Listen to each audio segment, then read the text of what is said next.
Hello students, welcome to दक्षिणा ई classroom. Theoretically कहें तो हम सीक्वेंस सीरीज का ये लास्ट पोर्शन स्टार्ट करने जा रहे हैं जो कि है इनइक्वालिटीज।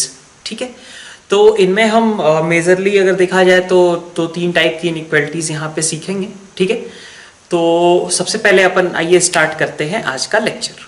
तो सबसे पहली इनइक्वालिटी है अपने पास M G M inequality. M G M inequality में क्या होता है? ठीक है, तो आइए देखते हैं। एम जी एम इनइक्वालिटी सबसे पहले हम डिफाइन करेंगे दो पॉजिटिव नंबर्स के लिए।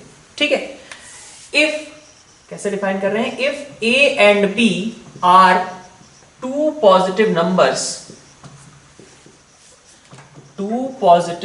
नंबर्स देन, ठीक है, उनका एम क्या होगा?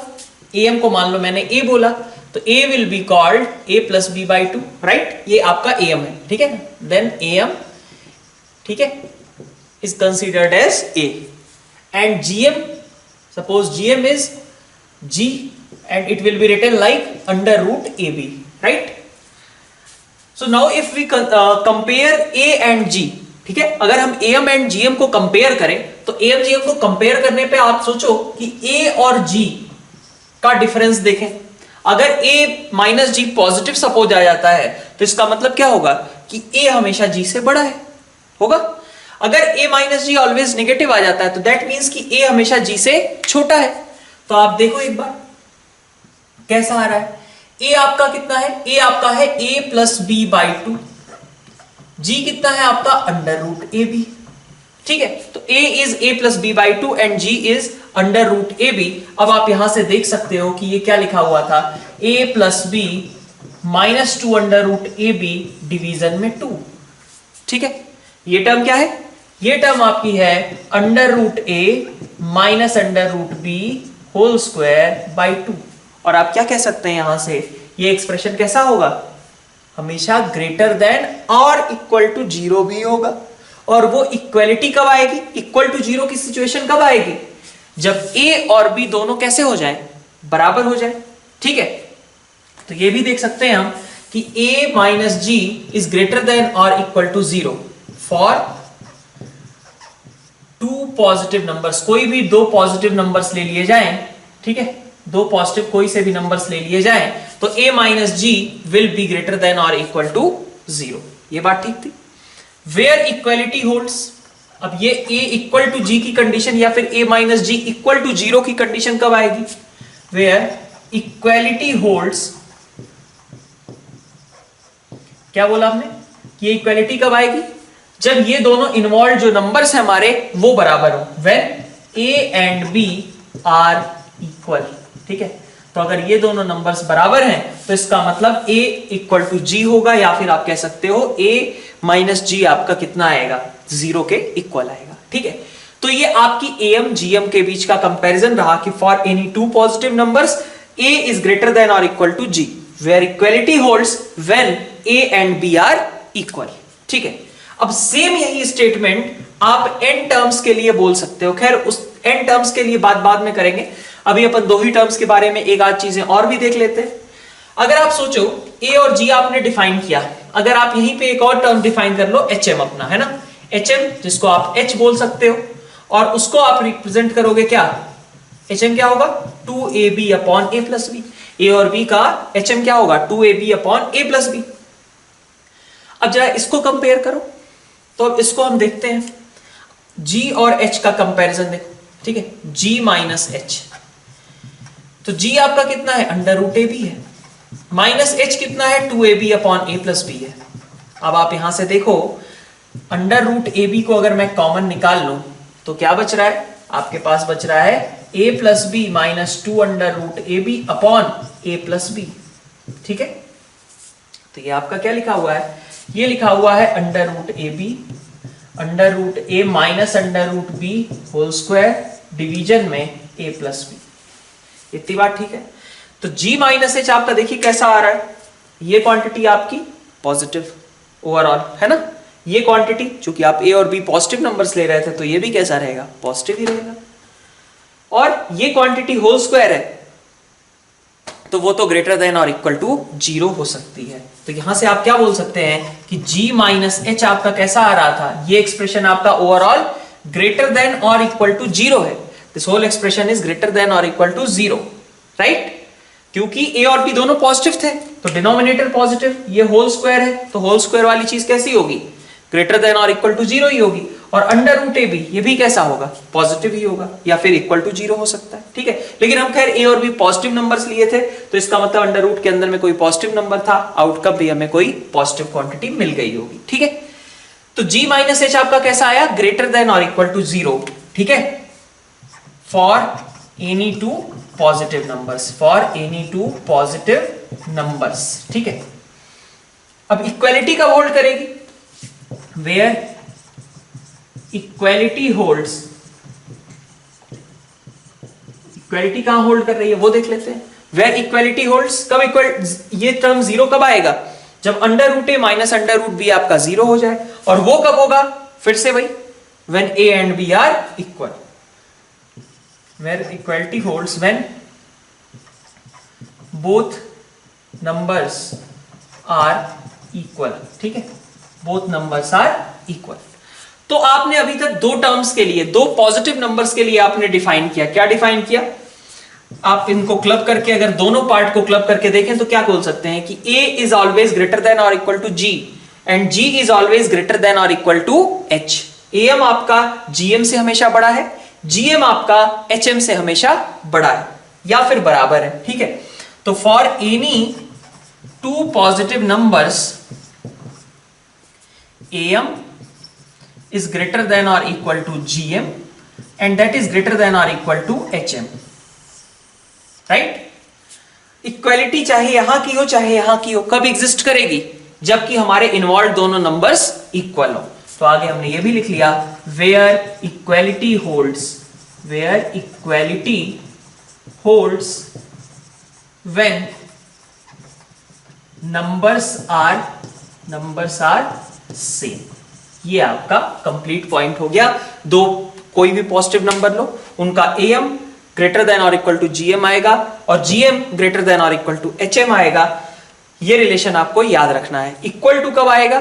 दोनों चीजें या तीनों चीजें आपस में बराबर कब होंगी? जब a और b बराबर हों। जब a और b बराबर होंगे तो am जो होगा वही gm होगा और वही hm हो जाएगा, ठीक है?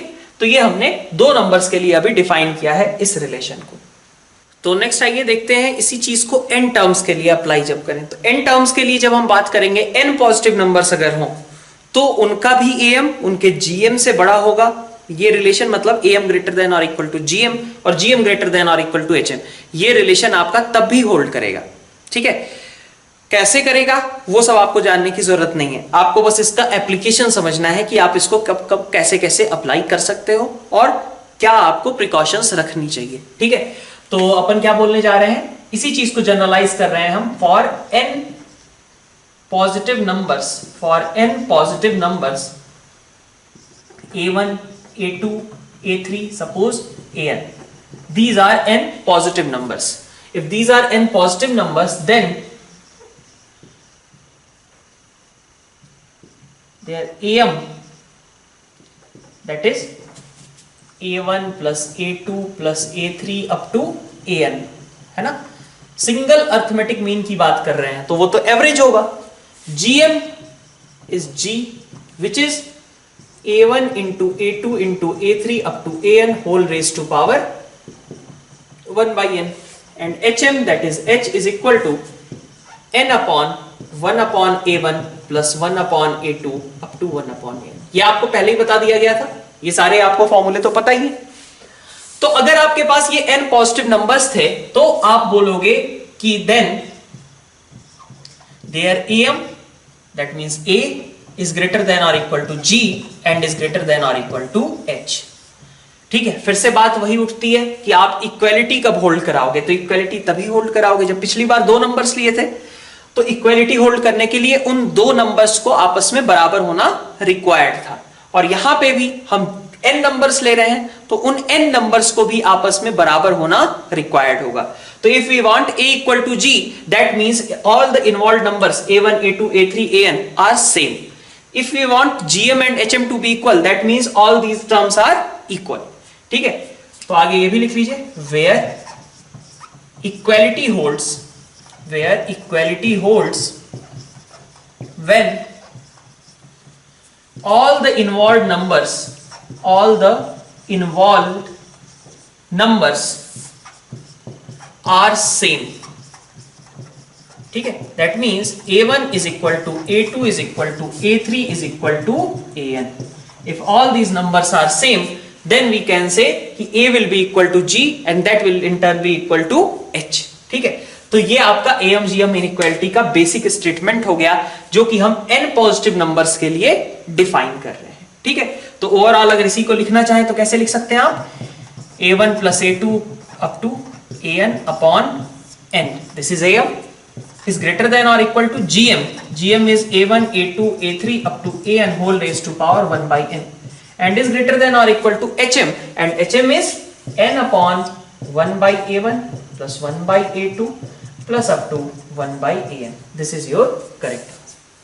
ठीक है, तो ये आपकी ओवरऑल थ्योरी हो गई AMGM HM की. अब हम देखते हैं कि क्वेश्चंस में कब अप्लाई करेंगे, कब किस किस सिचुएशन में हमें पता चलेगा कि AMGM का हमें यूज करना है. ठीक है, वो चीजें हम आगे के अपने कुछ नोट्स या फिर प्रिकॉशंस में देखते हैं. तो नेक्स्ट हम देख लेते हैं कुछ पॉइंट्स इसमें से AMGM के. ठीक है, सबसे पहली चीज, to apply this inequality numbers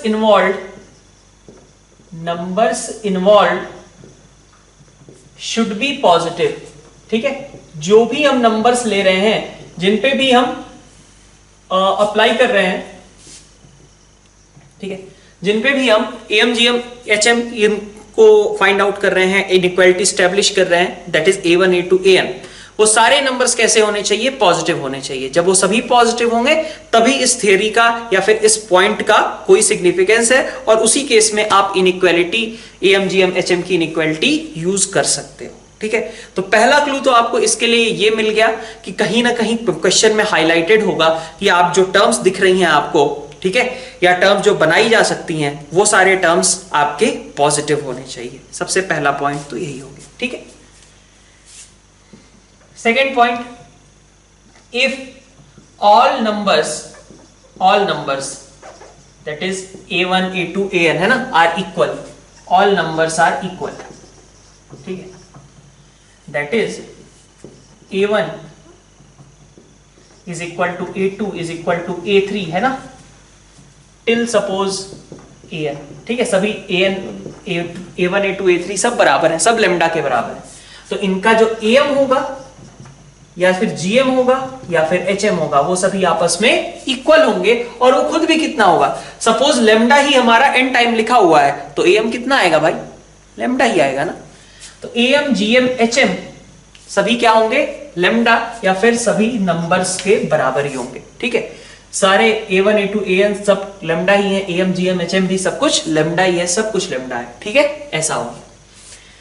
third point पे आते हैं, कब यूज करना है, तो इसके बारे में देखिए.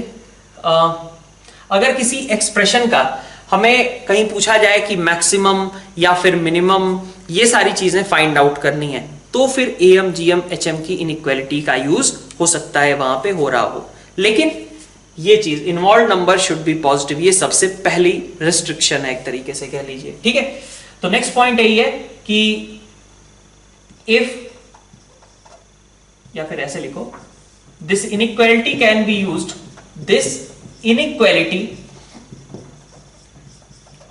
used to find minimum or maximum of an expression. ठीक है, किसी एक्सप्रेशन का मिनिमम मैक्सिमम निकालने के लिए भी हो सकता है कि ये यूजफुल हो जाए, ये इनइक्वालिटी.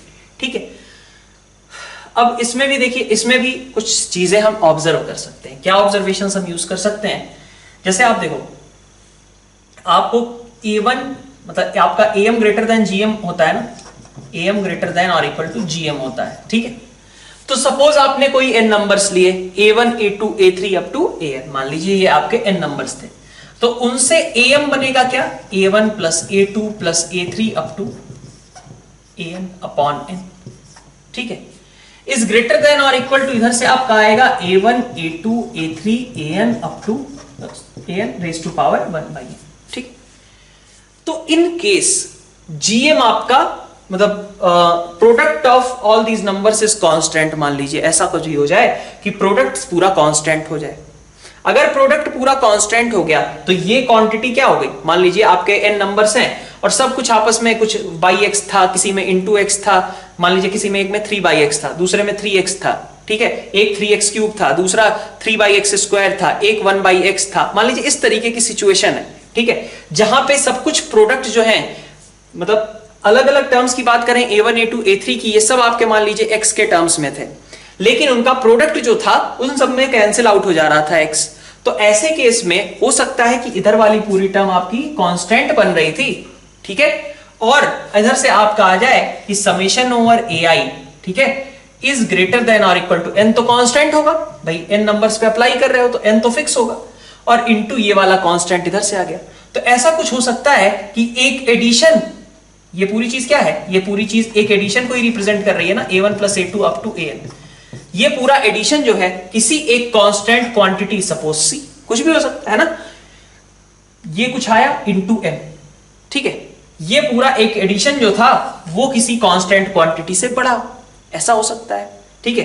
तो आप ऐसा कह सकते हैं कि अगर हमसे पूछा जाए कि किसी एडिशन की मिनिमम वैल्यू क्या होगी, तो हो सकता है कि am gm लगा करके हम बता सकें कि इस एडिशन की मिनिमम वैल्यू कितनी है।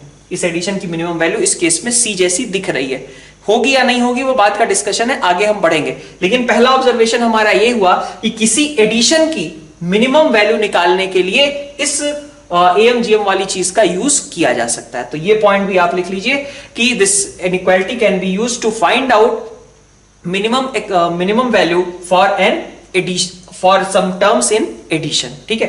ये एडिशन में कुछ टर्म्स थी, उनकी मिनिमम वैल्यू फाइंड आउट करने के लिए, उनके एडिशन की मिनिमम वैल्यू फाइंड आउट करने के लिए इस am-gm की इनइक्वालिटी का यूज किया जा सकता है।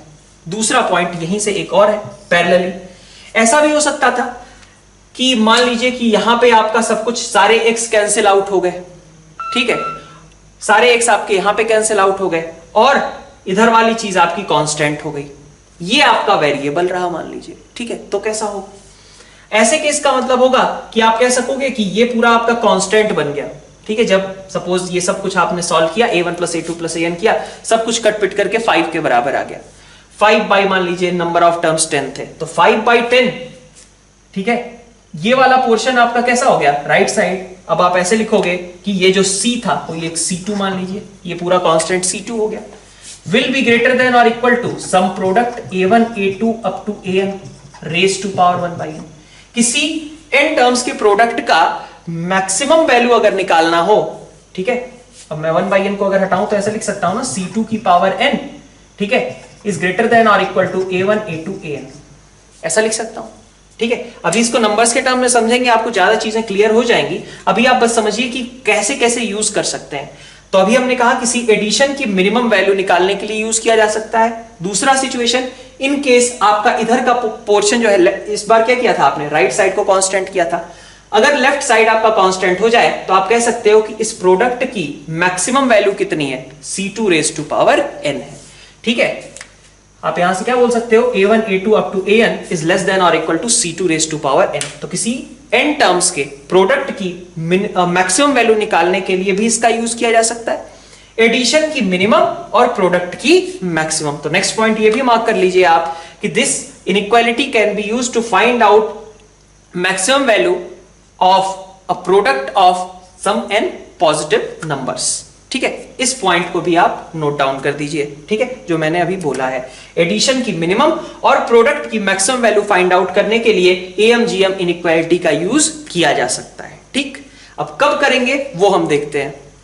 तो इन इनइक्वालिटीज में हम hm को कब यूज करेंगे उसके बारे में भी एक बार नोट डाउन कर लेते हैं और फिर am-gm के प्रिकॉशंस भी देखते हैं, ठीक है।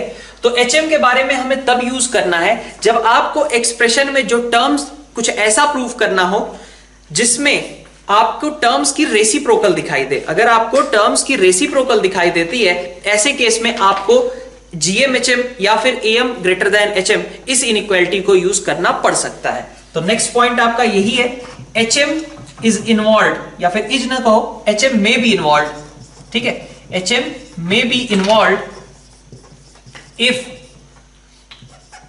numbers are present in reciprocal form, ठीक है। अगर नंबर्स जो आपको दिखाई दे रहे थे उन नंबर्स का रेसिप्रोकल के टर्म्स में कुछ एक्सप्रेशन है और उसका हमें मिनिमम या मैक्सिमम वैल्यू फाइंड आउट करना है, तो ऐसे केस में HM का यूज हो सकता है, ठीक है। तो नेक्स्ट स्लाइड में ये डिस्कस करते हैं हम AM-GM इनइक्वालिटी के प्रिकॉशंस के बारे में। तो नेक्स्ट सबसे क्रूशियल और इंपॉर्टेंट पॉइंट ये आ जाता है हमारे पास, जो हम प्रिकॉशंस की बात कर रहे थे। AM-GM इनइक्वालिटी में be used to find minimum और maximum value of an expression, ठीक है। इससे आप किसी भी एक्सप्रेशन का, किसी भी नहीं, कुछ जगहों पे आप मिनिमम या मैक्सिमम वैल्यू किसी एक्सप्रेशन की फाइंड आउट कर सकते हैं, ठीक है। अभी मैंने थोड़ी देर पहले क्या बोला था, किसी प्रोडक्ट की मैक्सिमम, किसी एडिशन की मिनिमम वैल्यू फाइंड आउट कर सकते हैं, ठीक है। Before commenting on minimum or maximum value, verify possibilities of numbers being equal.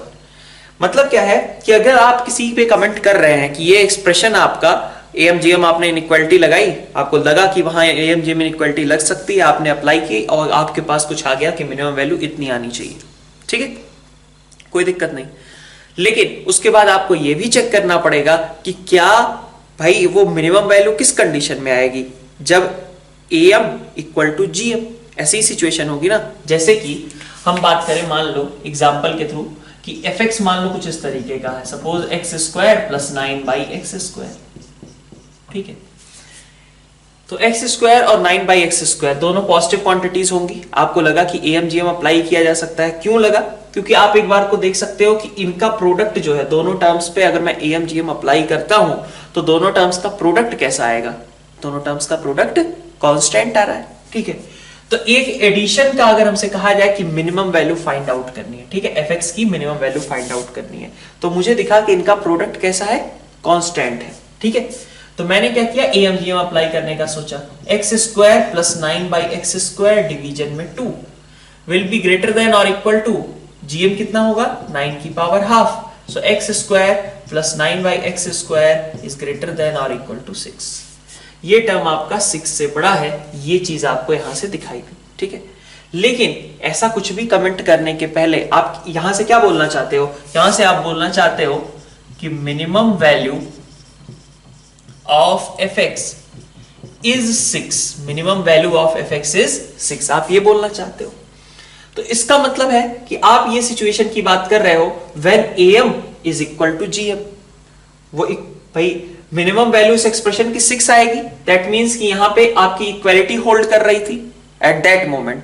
When you are talking about minimum value of fx, that means कि you are talking about AM being equal to GM, right. क्योंकि यहां 3 आएगा तभी तो ये 2 मिलकर के 6 हुआ होगा, 3 into 2 6 तभी आया होगा, ठीक है। तो आपको ये भी समझना है यहां पे कि ये minimum value of fx is 6, लेकिन ऑलवेज वेरीफाई इट्स पॉसिबिलिटी। तो इसकी पॉसिबिलिटी कैसे आएगी, ठीक है। अभी हम कुछ भी नहीं, यहां से आपने 6 कह दिया, लेकिन हम ये फाइनल आंसर नहीं बोलेंगे। हम क्या सोचेंगे, हम सोचेंगे कि ये पॉसिबल है भी या नहीं है। तो पॉसिबिलिटी कब होगी, AM इक्वल टू GM की पॉसिबिलिटी कब आती है, अभी हमने लिखा था कि जबकि सारे नंबर्स इक्वल हो, ठीक है। और वो ऐसे केस में क्या होता है कि जो नंबर्स होते हैं उन्हीं के बराबर AM भी आ जाता है, या फिर GM भी उन्हीं के बराबर होता है। वो लिखा था ना, A1 A2 AN सभी अगर लेमडा हो जाए तो AM भी लेमडा है, GM भी लेमडा है, नंबर्स भी लेमडा है, ठीक है। तो उसी की बात कर रहे हैं कि अगर ऐसा सिचुएशन रहा तो इस सिचुएशन का मतलब क्या था। अब जब चेक करने जाएंगे तो हम क्या बोलेंगे कि वी वांट x², ठीक है, plus 9/x²/2 is equal to 3। इसी सिचुएशन की बात कर रहे हैं। तो देखें कोई ऐसा x एग्जिस्ट भी करता है कि हम ऐसे ही हवा में बताने लग गए कि ये 6 आ रही है मिनिमम वैल्यू, ठीक है। तो कैसे चेक करेंगे, तो हमने कहा कि अगर ये चीज होल्ड करती होगी तो इसका एक ही तरीका है कि नंबर्स आपस में बराबर हो, नंबर्स बराबर हो और वो क्या हो, 3 के इक्वल, ठीक है। AM GM या फिर हमारा नंबर्स, ठीक है, सभी क्या हो, 3 हो। तो यहां से आपके पास निकल कर क्या आया कि हाँ ये हो सकता है, x² इज इक्वल टू 3। ठीक है, एक्स स्क्वायर इक्वल टू 3 के लिए ओवरऑल कंडीशन वैलिड है। ठीक है, ये सारी बातें ट्रू हो जा रही हैं। तो एक्स स्क्वायर अगर आपका 3 के बराबर है तो ये बात आपकी करेक्ट है, और इसलिए हम कह सकते हैं कि हम जो ये वेरीफाई करने गए थे इसकी पॉसिबिलिटी, उससे निकल करके क्या आया कि ये मिनिमम वैल्यू एफ एक्स की 6 हो सकती है, क्योंकि ऐसा कोई एक्स एग्जिस्ट कर रहा है for which all the numbers are same as well as they are equal to M और जीएम। ठीक है, तो इस तरीके से आपके पास ये वाली बात निकल कर क्या है। इसका मतलब क्या है, ये वाला पार्ट जो है बहुत इंपॉर्टेंट है। किसी भी क्वेश्चन में जब हम फाइंड आउट करना चाहें कि इस एक्सप्रेशन की मिनिमम वैल्यू या मैक्सिमम वैल्यू कितनी होगी, तो यहां से चलिए आपने कुछ एडजस्टमेंट कभी कभी करना पड़ेगा। कभी कभी आपका डायरेक्टली, जैसे ये आपने जुगाड़ दिया कि ये आंसर 6 आने वाला था, ठीक है, लेकिन आपको चेक करना पड़ेगा कि क्या वो एक्चुअली पॉसिबल है या नहीं है। तो अगर आपका एम, जीएम और नंबर्स, ठीक है, सभी आपस में बराबर होने की पॉसिबिलिटी रखते हैं, तभी केवल हम उसको मिनिमम वैल्यू बोलेंगे। प्रोडक्ट के लिए हम, जैसे ये एडिशन था तो मिनिमम, प्रोडक्ट की साइड से होता तो ये मैक्सिमम वैल्यू उस समय कुछ आ रही होती। ठीक है, इस तरीके से हमें सोचना है कि मतलब कोई सा भी क्वेश्चन करो, क्वेश्चन करने के बाद जब अगर आप मिनिमम वैल्यू को बता रहे हो कि मिनिमम वैल्यू इतनी है, तो पहले आप चेक करो कि क्या वो मिनिमम वैल्यू पॉसिबल है। और पॉसिबल है चेक करने के लिए आपको क्या करना होगा, आपको सारे नंबर्स को आपस में चेक करना होगा कि क्या वो इक्वल हो सकते हैं और क्या वो जो रिक्वायर्ड वैल्यू है जीएम या एएम की, उसके बराबर आ सकते हैं या नहीं आ सकते। ठीक है, तो ये एक इंपॉर्टेंट पॉइंट है और थोड़ा प्रिकॉशन यहाँ पे आपको रखना पड़ता है। ठीक है, अब हम देखते हैं एक आध 2-3 की पॉइंट्स की कब हमें आइडिया लगे कि एएम जीएम अप्लाई किया जा सकता है या नहीं। इसी केस में ये भी देख लेते हैं कि दिक्कत कब क्रिएट हो सकती है। जैसे मान लीजिए कि ये तो आपने एफ एक्स इस तरीके का लिखा था, ठीक है, आपने यहाँ पे पता चल गया कि इसकी मिनिमम वैल्यू 6 ही आने वाली है। ठीक है, और सेकेंड मान लीजिए हम इस तरीके का एफ एक्स ले लेते हैं, F X is equal to X square plus 5, है ना, plus 9 upon X square plus 5।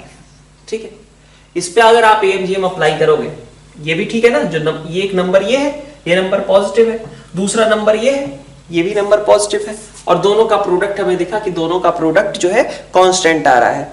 तो हम एम जीएम के बारे में सोचना शुरू किए। हमने कहा x square plus 5 plus 9 by x square plus 5 division में 2 विल बी ग्रेटर देन और इक्वल टू, इनका जीएम कितना होगा, इनका जीएम मल्टीप्लीकेशन किया 9 रेज टू पावर 1/2 मतलब 3। तो यहां से हमने कहा कि भाई यहां से भी मुझे लग रहा है कि इस एक्सप्रेशन की मिनिमम वैल्यू 6 आएगी। ठीक है, इस एक्सप्रेशन की मिनिमम वैल्यू 6 आएगी। आपने ऐसा सोचा x square plus 5 plus 9 by x square plus 5 will be greater than और इक्वल टू 6, मतलब मिनिमम वैल्यू इसकी 6 है। ठीक है, लेकिन अभी काम पूरा नहीं हुआ, क्योंकि अभी ये वाला पार्ट बचा हुआ था, ऑलवेज वेरीफाई इट्स पॉसिबिलिटी। तो पॉसिबिलिटी कब होगी, जबकि ये नंबर, ठीक है, दूसरा नंबर और चाहे एएम कहो या जीएम कहो, सभी कितने आए, 3 होने चाहिए ऐसी सिचुएशन में, अगर वो बराबर, ठीक है, एएम जीएम बराबर हो, नंबर्स बराबर हो, सब 3 हो, अगर तभी ऐसा हो सकता है। अब आप देखो, क्या x की कोई ऐसी रियल वैल्यू है जिसके लिए एक्स स्क्वायर प्लस 5 3 हो जाए, नहीं है ना। ठीक है, X square is equal to -2 हो जाएगा ना ऐसी सिचुएशन में। तो इसका मतलब ऐसा कभी पॉसिबल किसी भी रियल x के लिए है ही नहीं। ठीक है, इसका मतलब कि हम इस पे कमेंट नहीं कर सकते कि this expression is greater than और इक्वल, मतलब मिनिमम वैल्यू इसकी 6 होगी, ऐसा हम नहीं बोलेंगे। ठीक है, दैट मीन्स, आगे लिख लो कि we can not state that minimum value is 6 because there is no such possibility for which numbers are equal and are equal to GM. ठीक है, ऐसा कभी पॉसिबल नहीं है। ठीक है, तो ऐसे केस में आप एएम जीएम से नहीं सॉल्व करोगे, फिर क्या करोगे, वो आपको रेंज वगैरह निकालते टाइम पे 12th में पढ़ाया जाएगा। अभी के लिए तो आप इतना ही समझ लो कि यहां एएम जीएम अप्लाई नहीं होगा। ठीक है, तो नेक्स्ट पॉइंट अपन सोचते हैं कि एक बार को एएम जीएम इनइक्वालिटी के बारे में नोट डाउन कर लेते हैं कि कब कब हमें एएम जीएम इनइक्वालिटी के एक बार को क्लू मिलेगा कि भाई क्वेश्चन में कह दिया जाएगा कि एक एक्सप्रेशन की मिनिमम या मैक्सिमम वैल्यू बताओ, हमें कैसे पता चलेगा कि एएम जीएम से ही निकालना है, क्योंकि इसके तो बहुत सारे मेथड्स हम पढ़ने वाले हैं। ठीक है, तो हमें कैसे पता चलेगा, तो इसके लिए आप देखिए क्या कर सकते हो। एक तो आप ये समझो, ठीक है, कि सबसे पहले तो ऑल नंबर्स इन्वॉल्व, ठीक है, जो नंबर्स की बात की जा रही है जिन पे थोड़े बहुत कुछ कंडीशन ऐसी दी गई हो क्वेश्चन में, कुछ भी ऐसी कंडीशन दी गई हो कि all numbers involve should be positive, ठीक है। अच्छा, ये ऐसे भी दिया जा सकता है, मैं आपको बताता हूं। मैं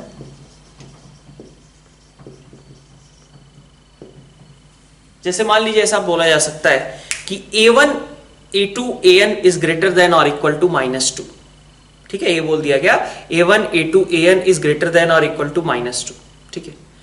और हो सकता है कि जो क्वेश्चन में आपको इनइक्वालिटी प्रूव करनी है, जो एक्सप्रेशन पूछा जा रहा है, वो पूछा जा रहा हो a1 + 2 a2 + 2 a3 + 2 a4 + 2 इसके फॉर्म में। तो आप खुद सोचो, a1 आपने कहा ग्रेटर देन और इक्वल टू -2, ठीक है। तो चलिए a1 तो निगेटिव भी हो सकता था, पॉजिटिव भी हो सकता था, कोई दिक्कत नहीं। लेकिन जब आपने देखा कि हमें प्रूफ क्या करना है, तो या फिर क्या इनइक्वालिटी के बारे में बात की जा रही है, किस क्वेश्चन के बारे में बात किया जा रहा है, वहां आपको टर्म्स दिखे a1 + 2 a2 + 2 a3 + 2। इसका मतलब एक्चुअली जो नंबर्स इन्वॉल्व थे वो तो ये थे, a1 + 2 था, a2 + 2 था, a3 + 2 था। और इनको कैसा होना पड़ेगा फिर, चूंकि आपका a1 ग्रेटर देन -2 है, that means all these terms a1 + 2 a2 + 2 a3 + 2 they are positive, ठीक है। तो आप a1 a2 a3 पे तो AMGM नहीं लगा सकते थे, क्योंकि वहां पे उसके निगेटिव होने के चांसेस थे। लेकिन a1 + 2 a2 + 2 a3 + 2 इन सब पे आप AMGM अप्लाई कर सकते हो, ठीक है, क्योंकि ये टर्म्स अपने आप में कैसे हैं, पॉजिटिव है, ठीक है। ये बात इंपॉर्टेंट है, इस फॉर्म में भी दिया जा सकता है क्वेश्चन, ठीक है। इनिशियली आपको दिख रहा है कि अच्छा a1 तो नेगेटिव भी हो सकता है, लेकिन जो चीज आपको प्रूफ करनी है उस समय उसमें ऐसा कुछ लिख दिया गया कि a1 + 2 जैसा, जो कि हमेशा कैसा रहने वाला था, पॉजिटिव रहने वाला था। इस केस में AMGM का यूज किया जा सकता है, ठीक है। तो if numbers involve, sorry, all numbers involve should be positive, ये पहला हिंट है। Second,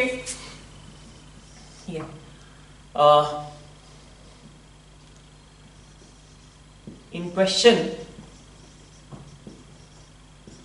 one side should represent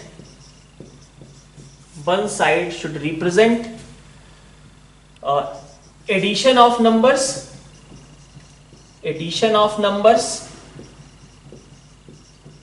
ठीक है, and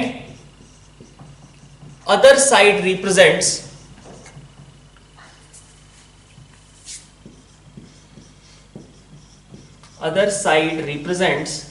प्रोडक्ट, ठीक है। एक साइड में आपका एडिशन की, जैसे suppose a1 a2 a3 a4 a5 है, इनका एडिशन दिखाई दे और दूसरी साइड में प्रोडक्ट दिखाई दे, ठीक है।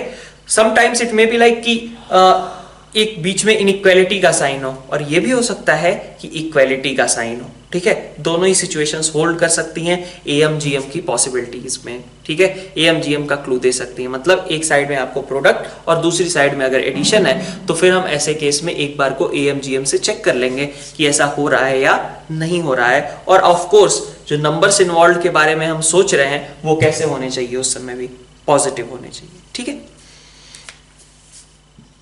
ठीक है, ये बात हम पहले समझ सकते हैं। एडिशन ऑफ नंबर्स और प्रोडक्ट की बात क्यों की गई है, क्योंकि जो AM वाला साइड है, AM वाले साइड से टर्म्स का एडिशन आता है और GM वाली साइड से टर्म्स का प्रोडक्ट आता है, ठीक है। ये बात हम पहले भी कर चुके। इसी तरीके से हमने बोला भी था कि किसी एडिशन का मिनिमम और किसी प्रोडक्ट का मैक्सिमम वैल्यू फाइंड आउट करने में इसका यूज किया जा सकता है, ठीक है। फिर हम नेक्स्ट पॉइंट एक बार को सोचते हैं, और क्या हो सकता है। प्रेजेंस ऑफ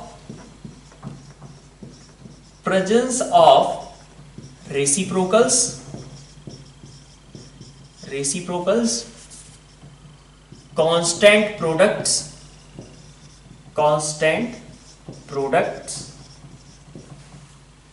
और कांस्टेंट एडिशन। ऐसा भी कभी कभी हो सकता है कि आपको मिनिमम वैल्यू या मैक्सिमम वैल्यू फाइंड आउट करनी थी और आपको दिखा कि भाई टर्म्स का प्रोडक्ट कैसा था, टर्म्स का प्रोडक्ट कांस्टेंट था, मतलब GM की साइड को वो प्रेफर कर रहे हैं कि GM की साइड में आपके पास एक कांस्टेंट वैल्यू आ जाए, ठीक है। तो अगर GM की साइड में कांस्टेंट वैल्यू आ जाएगी तो आप A1 + A2 + A3 up to AN/N greater than और इक्वल टू सम कांस्टेंट, और वहां से आप एडिशन की मिनिमम वैल्यू पे बारे में सोच पाओगे, ठीक है।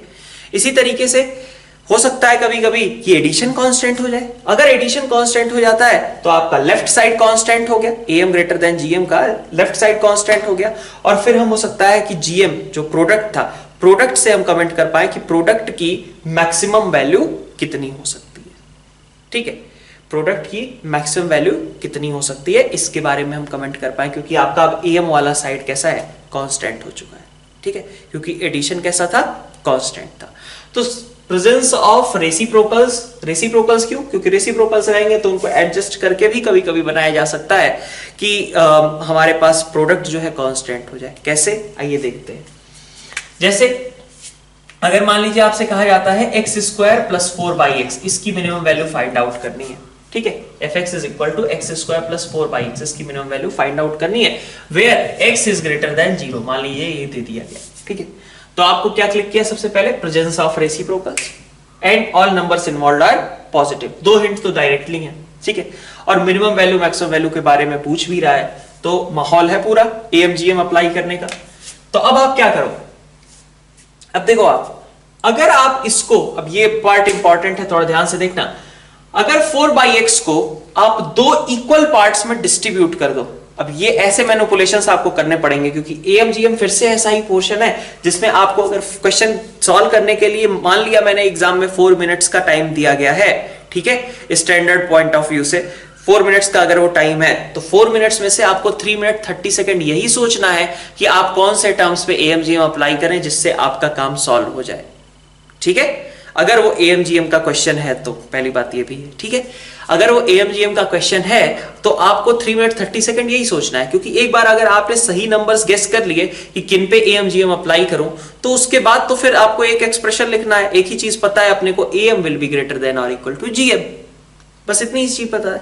ठीक है, तो आपको मेन फोकस इसी पे रखना है कि नंबर्स में क्या यूज करूं, कौन से नंबर्स को यूज करूं ताकि मेरा पर्पस सॉल्व हो जाए, एक्सप्रेशन में कोई इनइक्वालिटी प्रूव करने का या फिर किसी एक्सप्रेशन की मिनिमम या मैक्सिमम वैल्यू फाइंड आउट करने का। ठीक है, तो आइए देखते हैं। एक्स स्क्वायर प्लस 4/x है, सारे नंबर्स कैसे हैं, पॉजिटिव है। अब आपने क्या किया, आपने ये सोचा कि रेसिप्रोकल्स का प्रेजेंस है, लेकिन अगर मैं एक्स स्क्वायर एक टर्म लेता हूं, 4/x एक टर्म लेता हूं, तो मेरे पास उनका प्रोडक्ट जो है कांस्टेंट नहीं हो पाएगा। मुझे कैसा चाहिए, कांस्टेंट प्रोडक्ट चाहिए या कांस्टेंट एडिशन चाहिए, तब तो जाकर के मैं AMGM से कुछ फायदा निकाल सकता हूं। ऐसा थोड़ी ना बोलूंगा कि मतलब एक्स स्क्वायर एक टर्म ले लिया, 4/x एक टर्म ले लिया और GM की साइड में भी x आ गया, तो ऐसा थोड़ी ना बोलूंगा कि इसकी मिनिमम वैल्यू 5x से भी बड़ी है। मिनिमम वैल्यू बताओगे ना। ठीक है, उस तो हमें मतलब क्या चाहिए, हमें एक कांस्टेंट चाहिए। ठीक है, वो कांस्टेंट कैसे निकाल सकते हैं, वो कांस्टेंट निकालने के लिए हमने कहा कि अगर हम प्रोडक्ट को कांस्टेंट करना चाहते हैं तो हम नंबर्स ले लें। कैसे, एक्स स्क्वायर, 2/x और 2/x। अगर मैं ये 3 नंबर्स लेता हूं तो मेरे पास एक्स स्क्वायर है, 2/x है, 2/x है। अब इससे बेनिफिट क्या हुआ, 2/x लेने से प्रोडक्ट इन 3 नंबर्स का कांस्टेंट हो गया और एक्स स्क्वायर प्लस 4/x भी बन गया। x 2 बार है ना, तो एक्स स्क्वायर को जब प्रोडक्ट करोगे तो इन तीनों का प्रोडक्ट में x तो कैंसिल आउट हो जाएगा, और यही अपना पर्पस था। Divided by 3 will be greater than और इक्वल टू, यहां पे हमने क्या कहा कि GM कितना आएगा भाई, 4⁻⁴ ये 3 नंबर्स का GM, तो तीनों का प्रोडक्ट 4⁻⁴ तो X square plus 4/x is greater than और इक्वल टू 3 × 4⁻⁴ और यही आपका करेक्ट आंसर आ जाएगा। लेकिन अब चेक भी करना है कि मिनिमम वैल्यू अगर आप ये बोलना चाहते हो तो क्या ये पॉसिबिलिटी एग्जिस्ट करती है या नहीं, तो कैसे चेक करेंगे ये भी देख लीजिए। इसका मतलब है आप चेक करेंगे X square should be equal to, आपने किन नंबर्स पे लगाया है MGM, एक्स स्क्वायर पे, 2/x पे, 2/x पे, तो X square is equal to 2/x is equal to 2/x is equal to 4⁻⁴ sorry 4⁻⁴ यही ना, numbers should be equal to AM should be equal to GM, ऐसी सिचुएशन की बात कर रहे हैं। तो नंबर्स का सम अगर ये था, GM तो यही था। ठीक है, तो ठीक है, तो नंबर्स AM और GM सभी आपस में बराबर और 4⁻⁴ के बराबर होनी चाहिए। तो आप देखो क्या ऐसी पॉसिबिलिटी है, तो आपको यहां से दिखा कि x3, ठीक है, ओके आपको यहां से क्या दिख रहा है, X square is equal to 4⁻⁴ ठीक है। दैट मीन्स कि एक्स इज इक्वल टू कितना, 2⁻⁴ इतनी बात ठीक थी, 2⁻⁴ अच्छा अब आप देखो कि ये तो आपने कहा कि चलो इससे ये दोनों इक्वल हो गए, क्या ये दोनों इक्वल हो गए क्या, तो हाँ X square is equal to 2/x अगर मैं देखूं तो यहां से भी x इज इक्वल टू 2⁻⁴ बनता है। इसका मतलब जब हम x को 2⁻⁴ रखेंगे एट दैट मोमेंट ये सारा एक्सप्रेशन होल्ड करेगा, ठीक है। तो इसका मतलब ये जो हम पॉसिबिलिटी चेक कर रहे थे हो सकती है या नहीं, वो निकल करके आई कि हाँ ये बिल्कुल पॉसिबल है। x अगर 2⁻⁴ लेते हैं तो हमारा am gm और सारे इन्वॉल्व नंबर्स पॉजिटिव और इक्वल भी आएंगे, ठीक है। तो इसलिए हमारे पास ये कहना बिल्कुल ठीक है कि इसकी मिनिमम वैल्यू कितनी थी, 3 × 4⁻⁴ थी। अब एक इसमें कंफ्यूजन होता है थोड़ा सा स्टार्टिंग में, क्या है कि कई लोग ऐसा सोच रहे होंगे कि भाई मुझे प्रोडक्ट कांस्टेंट करना था तो मैं 2/x ही क्यों लूं, मेरी मर्जी में चाहूं 3/x और 1/x ले लो। तो 3/x 1/x लेने में दिक्कत है, क्या दिक्कत है आप सोचो कि अगर आपका x आप उसके बाद इक्वालिटी चेक करने जाओगे, जब ये पॉसिबिलिटी, तो आप क्या चेक करने जाओगे, आप चेक करने जाओगे x² is equal to 3/x is equal to 1/x is equal to some lambda, ऐसा सोचोगे ना। तो क्या आपका 3/x और 1/x कभी बराबर हो सकते हैं क्या, नहीं बराबर हो सकते ना, 3/x एंड 1/x ये तो कभी बराबर नहीं होंगे। इसका मतलब क्या हुआ कि आपको कभी भी इस तरीके की अगर स्प्लिटिंग करनी पड़ती है तो वो हमेशा इक्वल पार्ट्स में करनी चाहिए, इस तरीके का नहीं कि एक को लिख दिया हमने 3/x और एक को लिख दिया 1/x। ऐसा अगर आप कर देंगे तो बेशक आपका प्रोडक्ट तो कांस्टेंट आ जाएगा, लेकिन वो प्रोडक्ट एक्चुअली आने की पॉसिबिलिटी थी ही नहीं, क्योंकि ये सारे आपस में बराबर हो ही नहीं सकते थे, ठीक है। तो ये इंपॉर्टेंट पॉइंट है कि इसकी स्प्लिटिंग किस तरीके से की गई है, और ये पॉसिबिलिटी तो हमें चेक करनी ही करनी है, ठीक है। एक और पॉइंट हम लास्ट और देख लेते हैं जो कि इसकी मतलब प्रिकॉशंस से ही रिलेटेड, ठीक है। प्रिकॉशंस नहीं, ये एक क्लू है क्वेश्चन के लिए।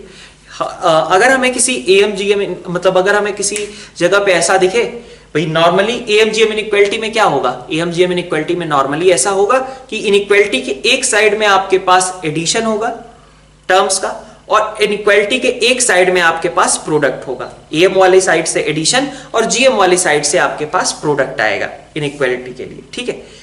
आपको क्या चाहिए, अगर मान लीजिए इनइक्वालिटी में कुछ ऐसा दिखा रहा है कि प्रूव दिस इनइक्वालिटी, और उस इनइक्वालिटी में आपको क्या दिखा कि दोनों साइड एडिशन की टर्म्स हैं, इनइक्वालिटी के दोनों side, left side and right side, दोनों साइड एडिशन की टर्म्स लिखी हुई हैं, तो इसका क्या मतलब है, ठीक है। तो देखिए इस बात को भी लिख लीजिए, प्रेजेंस ऑफ एडिशन साइन, ठीक है, presence of addition in both sides of inequality. अगर किसी इनइक्वालिटी को प्रूफ करना है और उस इनइक्वालिटी के दोनों साइड में आपको एडिशन की टर्म्स दिखाई दें, तो presence of addition in both sides of inequality suggests, ठीक है। Presence of addition in both sides of inequality क्या सजेस्ट करता है, पहले मैं बता ही देता हूं आपको। ये सजेस्ट करता है कि AMGM की इनइक्वालिटी एक से ज्यादा बार यूज की गई है और उनको ऐड किया गया है। सपोज 2 नंबर्स पे लगाए, फिर अलग से 2 नंबर्स पे लगाए, फिर अलग से 2 नंबर्स पे लगाए, और उसके बाद उन सभी को ऐड कर दिया, ठीक है। कैसे, अभी हम इसको भी समझते हैं। तो presence of addition in both sides of inequality suggest AMGM inequality is used more than once, ठीक है, and expressions are added together, ठीक है। जो भी इनइक्वालिटी के रिजल्ट्स आए उनको हमने ऐड किया, ठीक है, तब ऐसा हो सकता है। जैसे आप एग्जाम्पल के तौर पे यहां पे समझ लो, छोटा सा एग्जाम्पल है ना, कहा जाए मान लीजिए आपसे कि ABC आर पॉजिटिव, एग्जाम्पल है, ठीक है, ABC आर पॉजिटिव, ठीक है, ये सभी कैसे हैं, पॉजिटिव है, ठीक। Then prove that A square plus B square plus C square is greater than A B plus B C plus C A. मान लीजिए ये आपको प्रूफ करने को कहा गया, ठीक है, ग्रेटर देन और इक्वल टू, ठीक है। अब फिर से आप 3 मिनट लगाओगे अभी अब कि किन नंबर्स पे एएमजीएम अप्लाई करना है या फिर क्या करना है, ठीक है। पॉजिटिव का है प्रेजेंस, पॉजिटिव यहां पे बोल दिया गया है, तो इसका मतलब एएमजीएम के बारे में हमें सोचना स्टार्ट करना चाहिए, ठीक है। अब आप देखिए, वैसे आपने ये एक्सप्रेशन प्रूव किया भी है, पहले भी FOM1 में भी प्रूव किया है कि दिस एक्सप्रेशन, इस सभी को लेफ्ट साइड लेते आए थे और हमने दिखाया था कि A square plus B square plus C square minus A B minus B C minus C A is greater than और इक्वल टू 0। क्यों? क्योंकि वहां पे हमने दिखाया था कि ये 3 परफेक्ट स्क्वायर्स का सम है, 3 स्क्वायर्स का सम है, ठीक है। तो क्वांटिटी कैसी होती थी? नॉन जीरो होती थी। तो खैर हम इसको एएमजीएम से अभी फिलहाल समझ रहे हैं, ठीक है।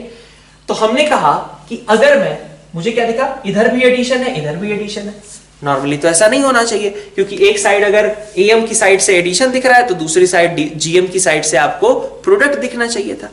लेकिन अब यहां पे आप क्या यूज कर सकते हो, देखो सॉल्यूशन समझो, A square plus B square, मतलब ए स्क्वायर और बी स्क्वायर इन दो टर्म्स पे अगर आप एएमजीएम अप्लाई करो तो A square plus B square by 2 is greater than और इक्वल टू ए बी, लिख सकते हो, ठीक है। Similarly B square plus C square by 2 is greater than और इक्वल टू बी सी, ये भी लिख सकते हो।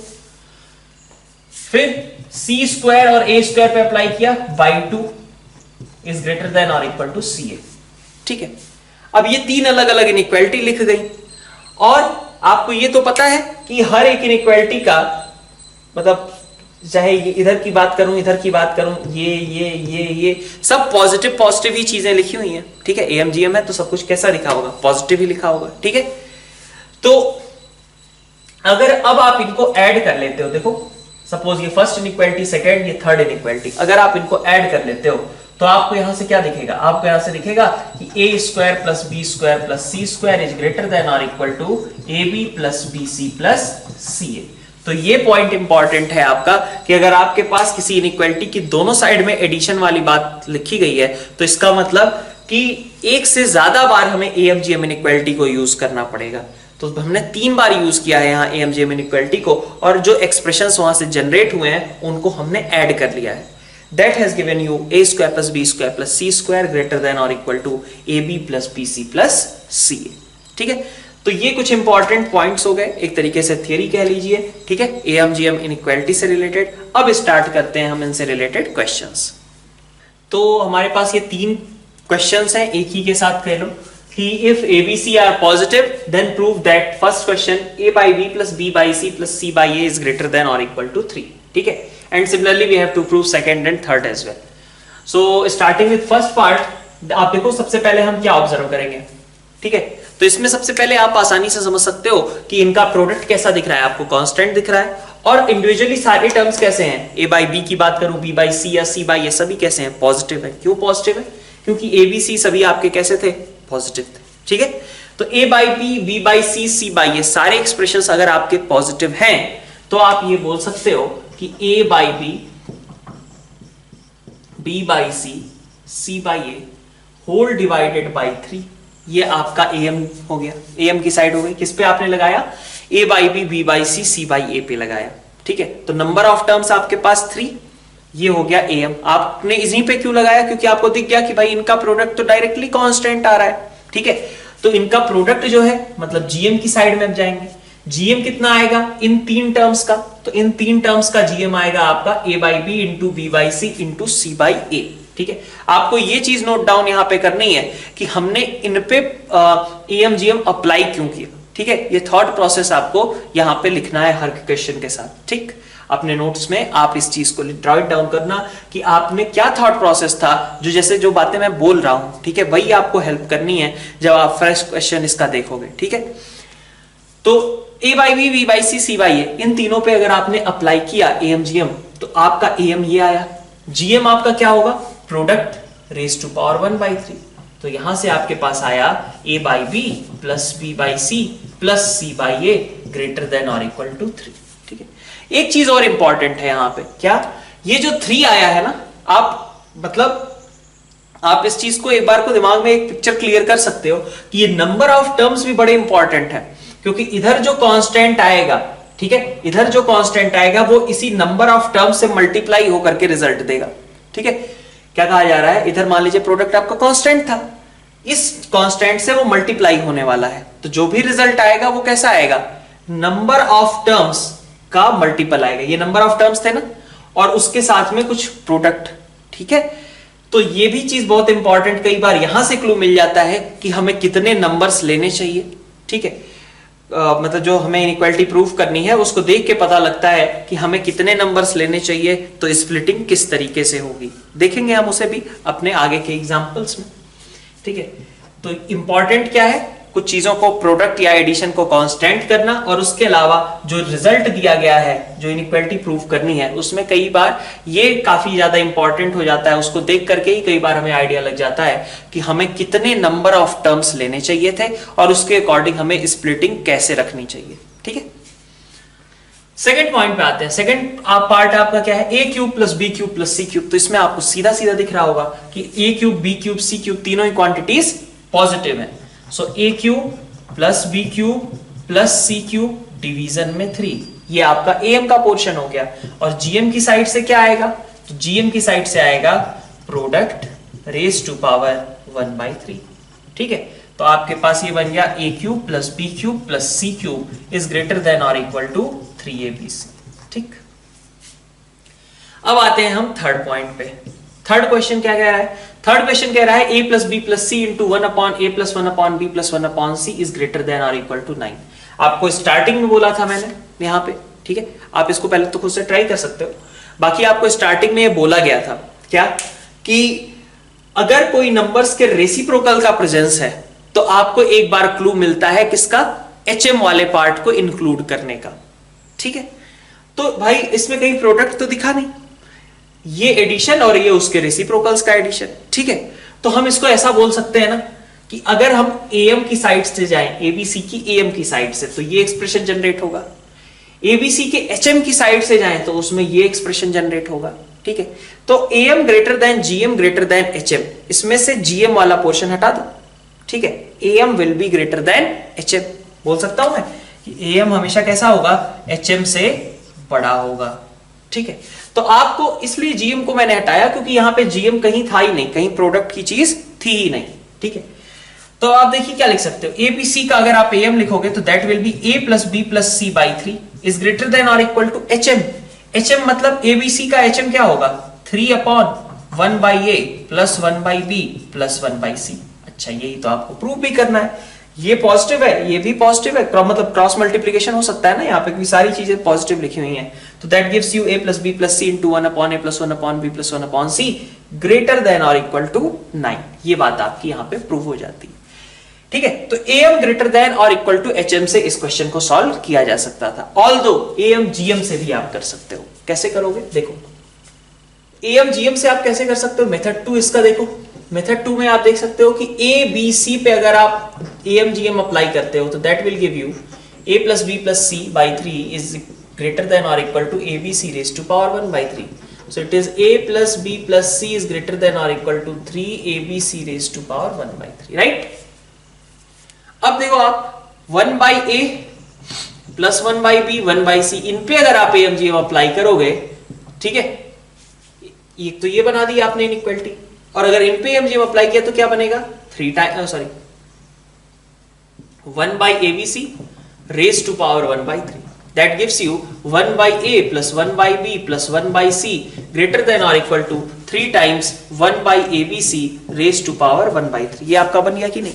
ठीक है, अब आप देखो फर्स्ट इनइक्वालिटी और सेकंड इनइक्वालिटी को अगर हम मल्टीप्लाई कर दे, ठीक है, तो अब आप देखिए इन दोनों का मल्टीप्लिकेशन, सब कुछ पॉजिटिव है ना, ये भी सब पॉजिटिव लिखे हुए हैं, तो मल्टीप्लिकेशन किया जा सकता है। आपको इनइक्वालिटी में स्टार्टिंग में बताया गया था कि अगर a greater than b and c greater than d है तो ac will be greater then bd, या आप बोल सकते हो अगर सारी चीजें कैसी हैं, पॉजिटिव लिखी हुई हैं। ठीक है, तो आप देखिए इन दोनों का मल्टीप्लिकेशन, भाई सिंपल सी बात है, ये भी पॉजिटिव है ये भी पॉजिटिव है ये भी पॉजिटिव है ये भी पॉजिटिव है, तो दो बड़े पॉजिटिव नंबर्स ये दोनों हैं, इन दो बड़े पॉजिटिव नंबर्स का प्रोडक्ट कंपैरेटिवली ये दो छोटे पॉजिटिव नंबर्स के प्रोडक्ट से ज्यादा होगा।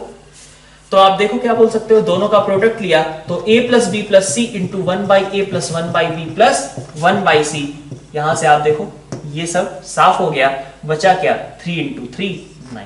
ठीक है, तो आप ऐसे भी जीएम को इन्वॉल्व करके प्रूव कर सकते थे। ठीक, तो एएम एचएम से भी हो सकता था।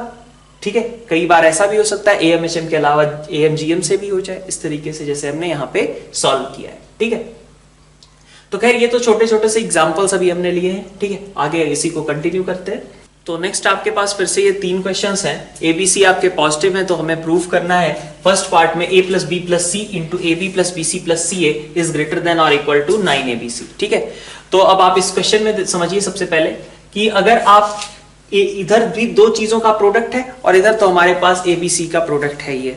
ठीक है, और अगर हम देखें तो a प्लस बी प्लस सी, आपने अभी हालांकि इसी क्वेश्चन को किया है, तो आप इसको ऐसे भी ऑब्जर्व कर सकते हो कि अगर मैं एबीसी, चूंकि एबीसी पॉजिटिव है तो एबीसी से अगर मैं दोनों साइड डिवाइड कर दूं तो भी इनइक्वालिटी पे कोई इफेक्ट नहीं आएगा। तो इसलिए मैं बोल सकता हूं ना कि a plus B plus C, और अगर मैंने इस पोर्शन को A B plus B C plus C A वाले पोर्शन को ए बी सी से डिवाइड कर दिया तो this will give you greater than और इक्वल टू 9। राइट, तो दैट मीन्स कि ये वाला पोर्शन क्या हो गया आपका 1/a plus 1/b plus 1/c। इस पोर्शन को आप लिख सकते हो ना 1/c plus 1/a plus 1/b, and here it is a plus b plus c, so product should be greater than और इक्वल टू 9। ठीक है, ये चीज यहां से क्लियर हो रही है, और ये पार्ट तो आपने अभी सॉल्व किया था। ठीक है, एक तो ये मेथड हो गया जो कि आपने पहले अभी जस्ट सॉल्व किया है। ठीक है, मेथड 1 कह लीजिए। ठीक, और भी मेथड्स हो सकते हैं। वही एक हमने जो अभी कहा था कि a प्लस बी प्लस सी पे अगर हम एम जी एम अप्लाई कर लें तो ये बनाएगा आपका A B C raise to power 1/3, और ए बी बी सी सी ए पे अगर अप्लाई करें तो ये बनाएगा आपका a square B square C square raise to power 1/3। ये आपका फर्स्ट, ये आपका सेकेंड। अब आप प्रोडक्ट कर दो, ये बन गया a plus B plus C by 3 into A B plus B C plus C A by 3 और ग्रेटर देन और इक्वल टू प्रोडक्ट इनका कितना हो जाएगा ए बी सी हो जाएगा, है ना। तो अब आप देखिए कितना बन जाएगा a plus B plus C by 3 into ये, है ना, 3 हटा दो तो 9abc आपका यहां से भी जनरेट हो सकता था। ठीक है, तो मेनली क्या है कि अगर आप देखें इसमें, अभी हम और भी ऐसे क्वेश्चंस कर रहे हैं। ठीक है, आप अगर देखें तो क्वेश्चन जितना ज्यादा आप प्रैक्टिस करेंगे उतना ही ज्यादा इस बात के चांसेस बढ़ेंगे कि आप सही क्लिक कर जाए आपको कि किस मेथड से करना होगा, कौन से नंबर से करना होगा, कौन से नंबर्स पे एएम जीएम की इनइक्वालिटी आपको अप्लाई करनी होगी या एएम एचएम की इनइक्वालिटी आपको अप्लाई करनी होगी। ठीक है, तो वो आपको प्रैक्टिस से ही पता चलेगा, क्योंकि इसमें बिल्कुल वही है कि अगर आप पूरे दिन सोचते रहे और आपने नहीं मतलब सही चीज नहीं क्लिक करी तो क्वेश्चन नहीं हो रहा है। लेकिन अगले ही मोमेंट अगर नेक्स्ट डे आपने उठने के बाद सबसे पहली चीज अगर कोई सोच ली और वो सही लग गया तुक्का, तो इसका मतलब है कि आपका आंसर तुरंत आ जाएगा। तो पूरा मोटिव अपना क्या है यहाँ पे, बेसिकली माइंड की एक्सरसाइज यहाँ पे कहाँ है क्वेश्चन में, वो उन क्वेश्चन नंबर्स के बारे में सोचने में जिन पे एएम जीएम लगा करके हम रिक्वायर्ड रिजल्ट तक पहुंच सकते हैं। ठीक है,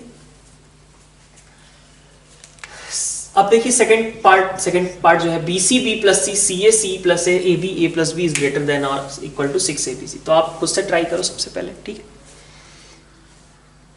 अब यहां पे मैं सोल्यूशन पार्ट स्टार्ट कर रहा हूं। यहां पे आप क्या ऑब्जर्व कर सकते हो कि इधर अगर मैं सबको ओपन कर दूं, ठीक है, ऐसा तो है कि इधर एडिशन है इधर प्रोडक्ट है, सभी टर्म्स कैसे हैं पॉजिटिव हैं, तो मटेरियल है अपने पास एएम जीएम वाला। तो अब हम आगे बढ़ते हैं। अगर हमने कहा कि अगर हम सबको ओपन कर दें तो आपके पास सोचो क्या टर्म्स बनेंगे, बी स्क्वायर सी, है ना, एक term, B C square C square A C A square B A B square. ये कितने टर्म्स हैं? 6 टर्म्स है, और आपको यहां पे दिख रहा है कि यहां पे 6 आना है। तो यही मैंने कहा था कई बार इधर जो कांस्टेंट्स का प्रेजेंस है, ठीक है, वो कांस्टेंट का प्रेजेंस यही डिसाइड कर देता है कि कितने नंबर ऑफ टर्म्स आप किस तरीके से लोगे।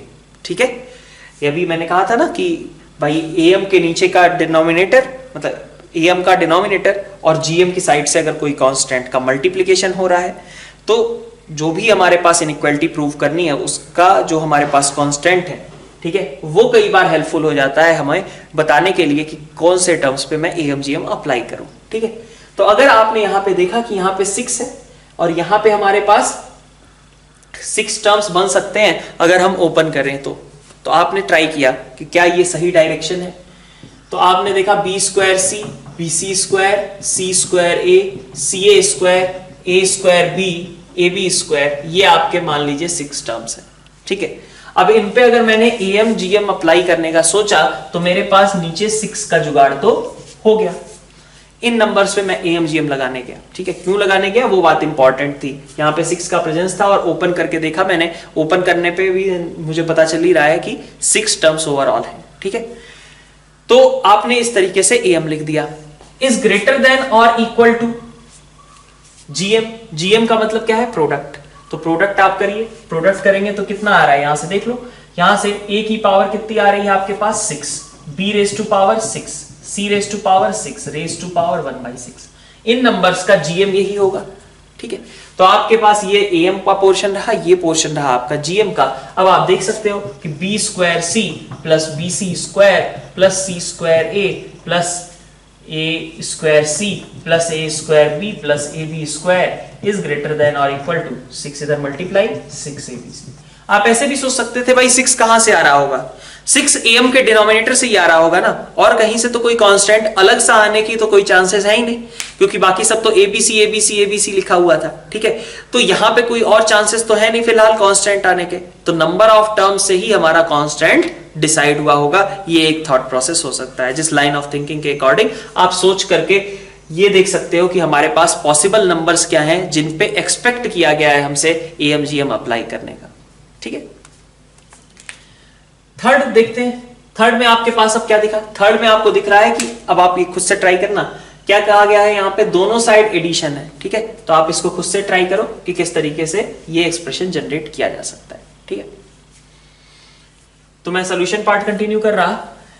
अगर अब दोनों साइड चूंकि प्रेजेंस ऑफ एडिशन है, दैट मींस कि AMGM inequality will be used more than once. ठीक है, तो आपने एक बार यूज किया BC upon A cube plus CA upon B cube पे। ठीक है, क्यों किया, क्योंकि आपको दिखा कि इनका प्रोडक्ट कितना आएगा, इनका प्रोडक्ट आप देख सकते हो यहां से कितना हो जा रहा है, BC अपॉन A क्यूब और CA अपॉन B क्यूब, इनका प्रोडक्ट। तो हमारे पास B स्क्वायर बचेगा, A square C square, C square upon A square B square. ठीक है, अब आपने कहा कि इसका अगर हम AM लेते हैं तो दिस विल गिव यू, इस साइड में GM कितना आ रहा है, C square upon A square B square raise to power 1/2, that means ये क्या है, C बाई AB है। ठीक है, तो अब आपके पास आया BC by A cube plus CA by B cube is greater than और इक्वल टू, यहां से 2C बाई AB। ठीक, अब आगे देखिए, अगर हमने ये तो पहले वाले पे ट्राई किया है, अगर हम बाकी दो टर्म्स लेते हैं CA बाई B क्यूब और AB बाई C क्यूब, तो क्या बनेगा इसी तरीके से CA by B cube plus AB by C cube, तो this will give you greater than और इक्वल टू, सिमिलरली है ना, 2A अपॉन BC। ठीक है, फिर ऐसी एक बार और देख लेते हैं हम तीसरी वाली टर्म्स जो है, मतलब हमने BC CA ले लिया, CA AB ले लिया, BC और AB वाला भी ले लेते हैं। ठीक है, तो BC और AB वाले से क्या आ जाएगा, BC बाई A क्यूब, ठीक है, BC बाई A क्यूब और AB बाई C क्यूब। ठीक है, इज ग्रेटर देन और equal to 2B upon AC, ये बन जाएगा सिमिलरली। ठीक है, अब आपके पास 3 इनइक्वालिटीज आ गई। ठीक है, अब इन तीनों इनइक्वालिटीज को हम ऐड कर दें, इतना तो करना ही पड़ेगा, ये तो हमें पहले से पता है। ठीक है, तो ऐड तो करेंगे ही हम। ठीक है, लेकिन अब देखिए वहां से जनरेट क्या हो रहा है, वहां से कुछ अलग ही कहानी जनरेट हो रही है। ठीक है, और कई लोग यहाँ पे स्टक हो गए होंगे। जब आप दोनों साइड ऐड करोगे तो क्या बन रहा है, बन रहा है आपका 2 टाइम्स, ठीक है, BC by A cube plus CA by B cube plus AB by C cube is greater than or equal to 2 times C by AB plus, या फिर चलो लिख लेते हैं एक बार, A by BC plus B by CA, यही बन रहा है आपका। ठीक है, अगर आप इधर साइड का एलसीएम ले लो तो this is equal to 2a² plus b² plus c² upon abc। ठीक है, 2 और 2 साफ हो गए। ठीक है, तो आपके पास निकल करके आ रहा है यहां से bc upon aq plus ca upon bq plus ab upon cq is greater than और equal to a² plus b² plus c² upon abc। अब ज्यादातर लोग यहां पे स्टक हो गए होंगे। ठीक है, इसके आगे क्या करें? ठीक है, बहुत अगर पहुंचे तो यहां तक पहुंचे और इसके आगे अपन रुक गए। ठीक है, तो अब यहां से इसका मेन पोर्शन, एक ट्रिकी पोर्शन स्टार्ट होता है, जो कि है बहुत छोटा सा लेकिन है ट्रिकी। ठीक है, तो उसको भी हम अपन देखते हैं। तो यहां से आगे आप यूज कर सकते थे अभी जो हमने बताया था, और FOM 1 में भी मैंने कहा था कि ये जो रिजल्ट है बहुत इंपॉर्टेंट है, लाइफ चेंजिंग वाला है ना। तो a² plus b² plus c² अभी आपने प्रूफ किया कि a² plus b² plus c² is greater than और equal to ab plus bc plus ca। तो अगर आपका ये term a² plus b² plus c² upon abc से बड़ा है, ठीक है, ये वाली चीज इससे बड़ी है, तो इससे भी तो और छोटा कौन होता है? इससे और छोटा होता है ab plus bc plus ca upon abc। ठीक है, इस तरीके के क्वेश्चन थोड़े रेयर पूछे जाएंगे, बट फिर भी ठीक है, करना चाहिए अपने को। ठीक है, तो ये आपका क्या बन जाएगा यहां से a² plus b² plus c² upon abc यहां था। ठीक है, ग्रेटर देन और इक्वल टू, आगे हमने लिखा तो हमने कहा कि ये अभी हमने प्रूफ किया था, तो हमने रिजल्ट को डायरेक्टली यूज कर लिया। a² plus b² plus c² upon abc is greater than और equal to ab plus bc plus ca upon abc। तो अब ये चीज इससे बड़ी है और ये खुद इससे बड़ा है, तो इसका मतलब हो गया ना कि ये वाला नंबर इस नंबर से बड़ा होगा।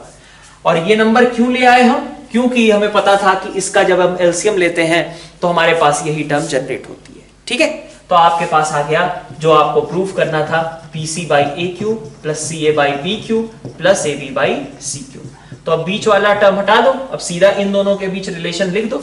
ठीक है, इन दोनों के बीच रिलेशन आपका आ गया 1 by a plus 1 by b plus 1 by c। ये आपका करेक्ट मतलब मेथड हो गया इसको प्रूफ करने का। ठीक है, तो नॉर्मली आपको ये चीजें दिखाई देंगी, लेकिन नॉर्मल जो आपसे क्वेश्चंस पूछे जाएंगे उनमें ऐसा रहेगा कि आपने जब ये दोनों साइड प्रेजेंस था एडिशन का, आपने कई बार AMGM अप्लाई किया और ऐड किया, ऐड करते ही साथ मैक्सिमम टाइम्स आपका जो क्वेश्चन पूछे जाते हैं उनमें रिजल्ट आ जाएगा। ठीक है, ये वाला पोर्शन, इसमें एक एक्सटेंशन यूज करना पड़ रहा है, a² plus b² plus c² is again greater than ab plus bc plus ca।